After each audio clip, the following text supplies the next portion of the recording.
All right, this is my tutorial on the probability of dependent events. We've already learned independent events. And let's go ahead and get started. All right, first of all, let's review. Here we have a question. Find the probability of picking the following shapes. And it tells you that each item is being replaced. And that's very important. So let me use. Okay. And so it's being replaced. So does that mean it's independent or dependent? Well, because it's being replaced, it means it's independent. So the second event, which is the second picking of a shape, does not affect the first one. So let's go ahead and do the first one. Probability of picking a circle and a triangle. Well, how many circles are there? There's 1, 2 circles. And how many total outcomes are there? Or how many shapes are there? 1, 2, 3, 4, 5, 6, 7, 8, 9, 10. And so we end up with 2 out of 10, which we know simplifies to 1/5, right? But I'm going to go ahead and leave it like that. And now we got to figure out the desired outcome of triangle. How many triangles are there? Well, let me use a different color. We have 1, 2, 3 triangles, okay? And out of how many outcomes? 10, because remember, after you pick the circle, you're putting it back. So once again, there's going to be 10 different shapes. And so then you can multiply. All you do is multiply because now you figured out the probability getting a circle the first time and then a triangle getting the circle the second time. And so let's go ahead and cross multiply. Well, you end up with 600s. Yes, I know I could have cross multiplied and simplified, and so then you simplify, you can divide by 2 halves. And so you end up with 3/50ths. Okay. Now, let's do another review. Now, let me go ahead and check my answers, and it's 3/50. It's correct, okay? So now we got a next problem. We find the probability against circle and the yellow square, and again, these items are being replaced, okay? So that means you're putting it back after the first pick. So pink circle. So we want to figure out the probability of getting pink circle. How many pink circles are there? I think this is purple, so we'll see. So I see 1 pink circle out of, that's the desired outcome. How many total outcomes? And we determined there was 10 earlier, okay?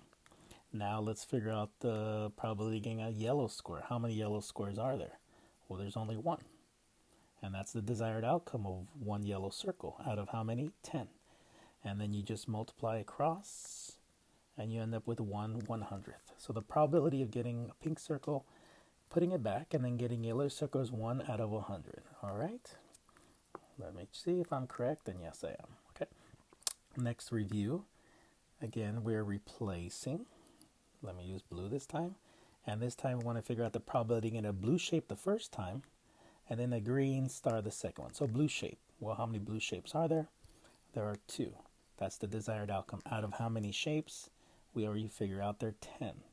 All right. Now getting a green star the second. How many green stars are there? Well, there's 1.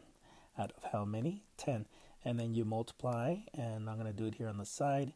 You end up with 2/100ths, which you can divide by 2 halves. Yes, I know it's messy. And you end up with 1 out of 50 chance that you'll get a blue square and blue shape, and a green star. All right. So that's review of independent events. And I'm going to go ahead and skip this one, or else this video is going to be way too long. All right. So let's go ahead and go over the definition. Dependent events. Dependent is where the second event does affects the first one. Okay? And let me do that another color. It does affect the second one. Independents do not, because you're replacing it and putting back. The dependents are affected by the first one. And you're going to see that in a couple seconds. Okay? Now here's the formula to find the probability of 2 dependent events. You must see how the first outcome or the first event affects the second one. And so it looks like the same formula here that we learned before, but there is a slight difference, okay? So let me show you the slight difference, okay?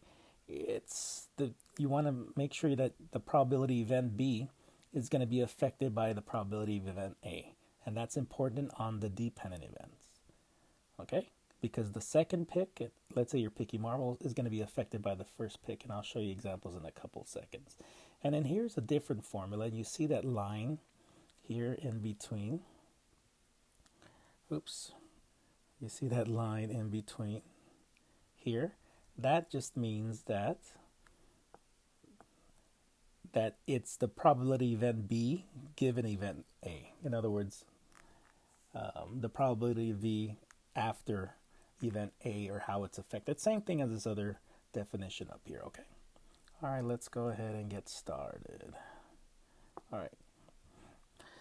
Here, tell if it's independent or dependent. Here we got a problem. It says, what's the probability that Zach will get heads on a coin and roll the number 4 on a number cube?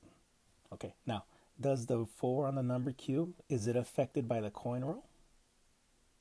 Yes or no? No, it's not, because they're two independent events. So number 1 is independent, okay? So that's going to be independent.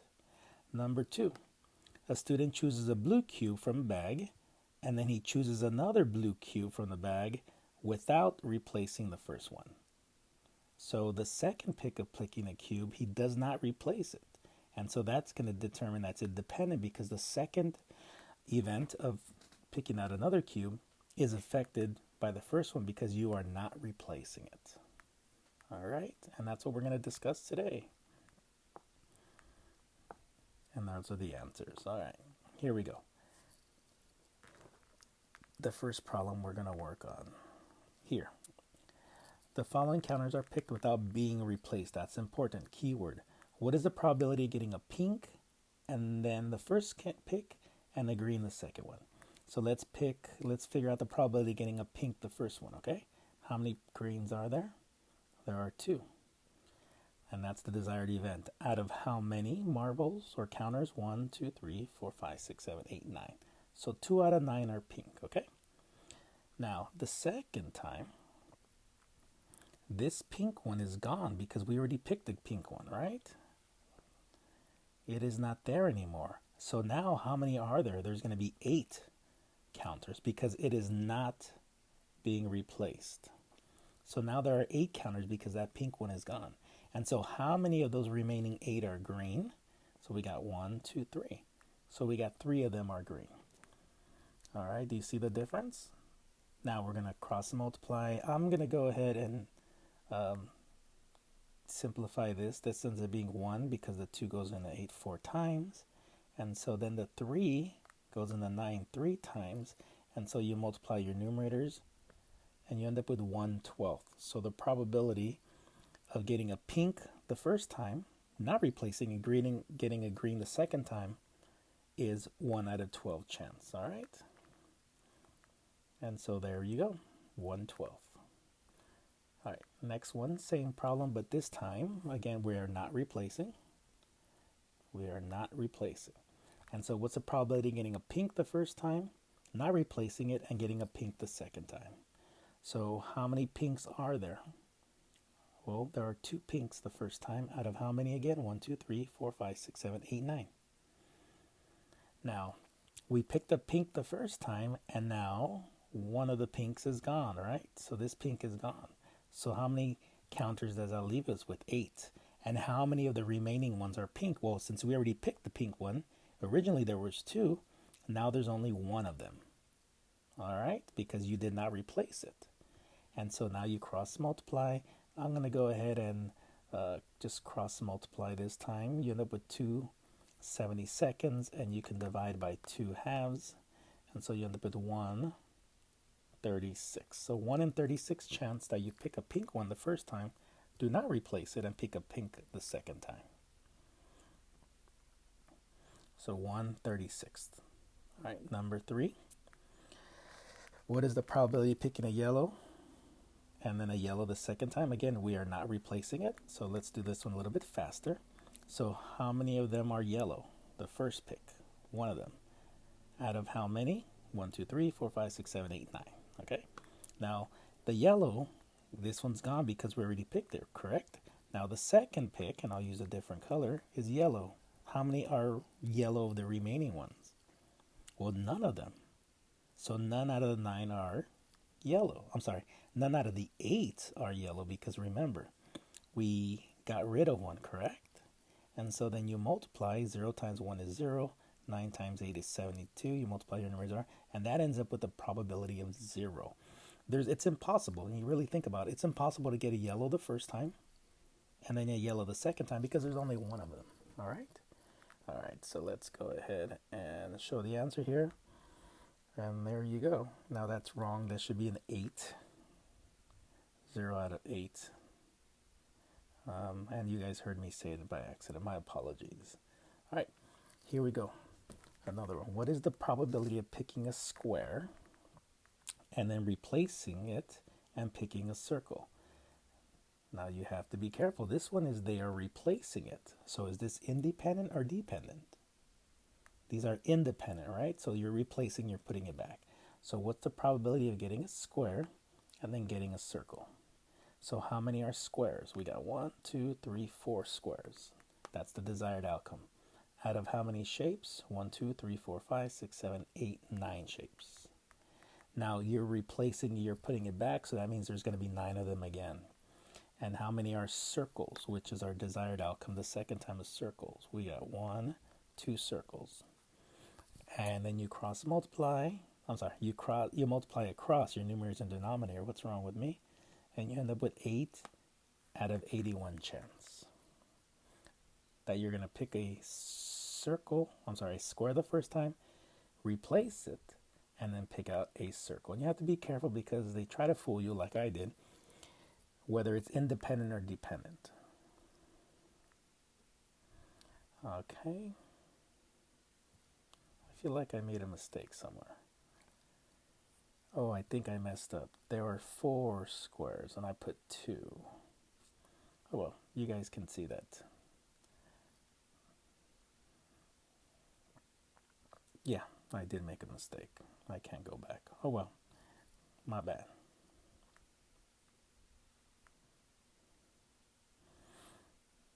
Let's go on to the next one. I'm trying to fix it, but I can't. All right, here.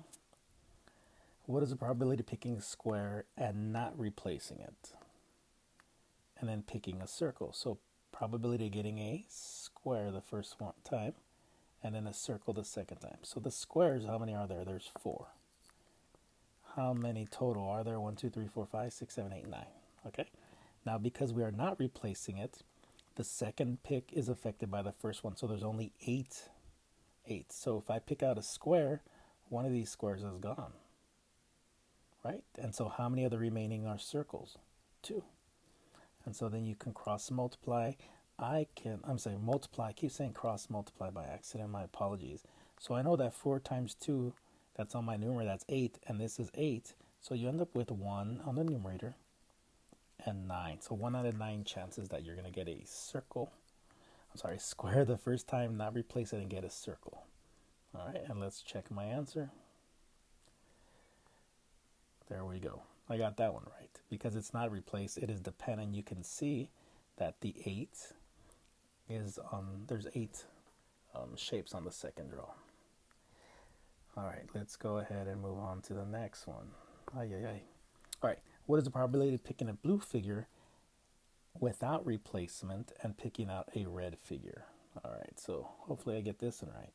So what's the probability of getting a blue without replacing it and then picking out a red? So it can be any shape, right? All right, so how many blue shapes are there? We can see that there's 3 blue shapes. The first event, that's our desired outcome of blue, out of 9, which simplifies to 1/3. The second time, the desired outcome is red. How many reds are there? There's 3, right? But remember, we picked out one of the blues, so one of these is gone. Okay, so one of the blue shapes is gone. And so 3 out of how many are left over? 8, because we did not replace it. You cross multiply.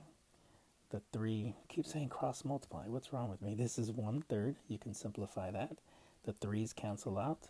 That's cross multiply. And you end up with a 1 in 8 chance that you're going to get a blue, not replace it, and then get a red shape. Now, yes, you could have multiplied across, and you would have got 9/72, which ends up simplifying to 1/8 because these are both divisible by 9.